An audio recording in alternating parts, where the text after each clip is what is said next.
Hey guys, appreciate you tuning into my YouTube channel. This week has all been about keeping things simple.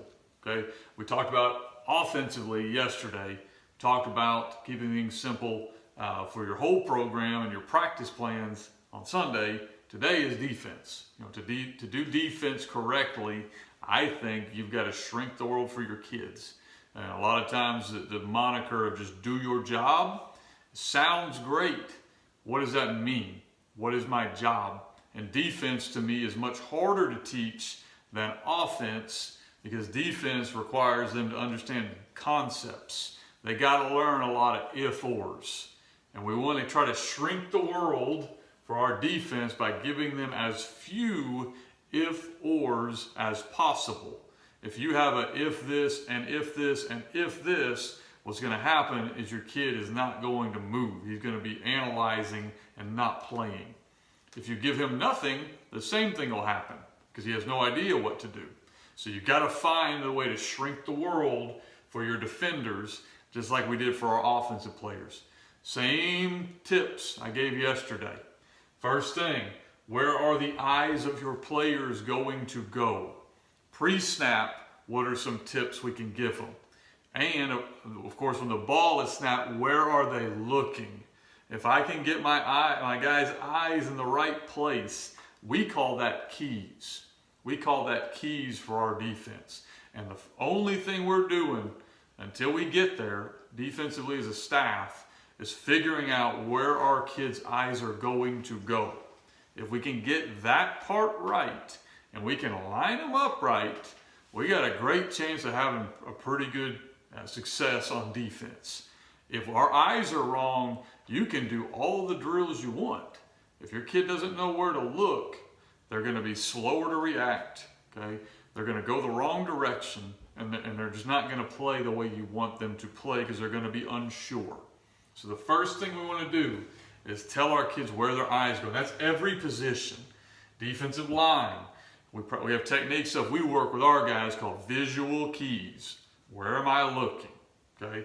Inside linebackers. That will adjust depending on the opponent, but I want them to know what they're looking at to trigger them.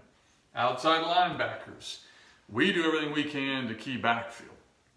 Doesn't always happen that way, but we try our best to key the backfield because it's just simpler for our guys. But we need to give them a key. And then DBs. Man, talk about dudes that really need to know where to look are these guys. I don't like drop to 10 yards. First of all, I can't even do the math on yardage versus feet versus, let's look at people. Last thing I've never been beaten by is the grass. The grass has never beat me. The guy with the ball has. So let's make sure our eyes are going on players and we're not guarding an area. I mentioned this earlier. I have two kids that now are playing sports, a third one coming through. And so they play a lot of basketball. They get in a 2-3 zone. And my son, still learning, sitting in a 2-3 zone. A guy runs right by him and didn't move with him because he wasn't in his little square footage of room. Because he was guarding a spot, not a person. So we like to tell our DBs and give them people to key. All right? Answers, built-in answers technique. We talked about this on offense. Okay, I got DBs that run about a 4.9, covering dudes that run about a 4.4. Or I got a 5'6" DB covering a 6'6" receiver. I better have some built-in answers to give him help with technique. Okay, what are some technique things we're going to need to work on with you? All right, we had a couple of kids this year. We run palms defense. I like my guys up in the face, square to the line of scrimmage. Physically, they could not do that. So we had to adjust within our scheme and let them turn. I hated it. I don't like it. But you know what? It helped those kids, which in turn helped us. Okay, so we gave them answers to issues. 4'9", turning your hips. Guy 4'5" is going to be behind you. So let's fix our guy and help him. And then the last thing, you got to have built-in solutions within your defensive structure. Your defensive structure has got to have built-in solutions where you move one or two guys. I've got my new system, the 3-4 fit and swarm.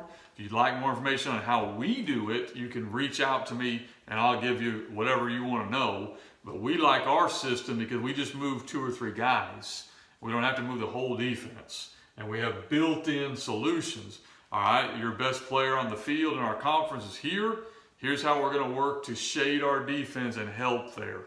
Again, I hate going back to basketball, but I think football's moving that direction. Same thing with basketball. That kid's really good. You better shade your defense to help him. How are you going to do that within your defensive system?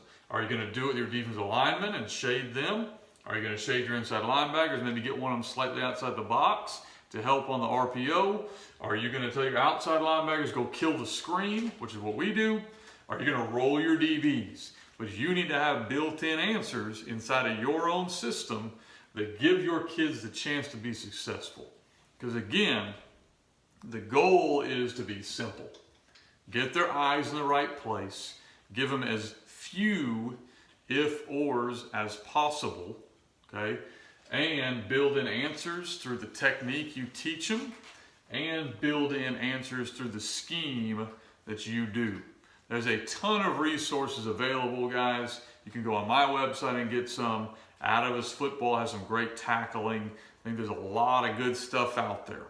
Just like on Sunday, though, don't forget, just make sure you're using drills that you're going to see on a Friday night. If you're not going to see it, don't do it. Appreciate your time.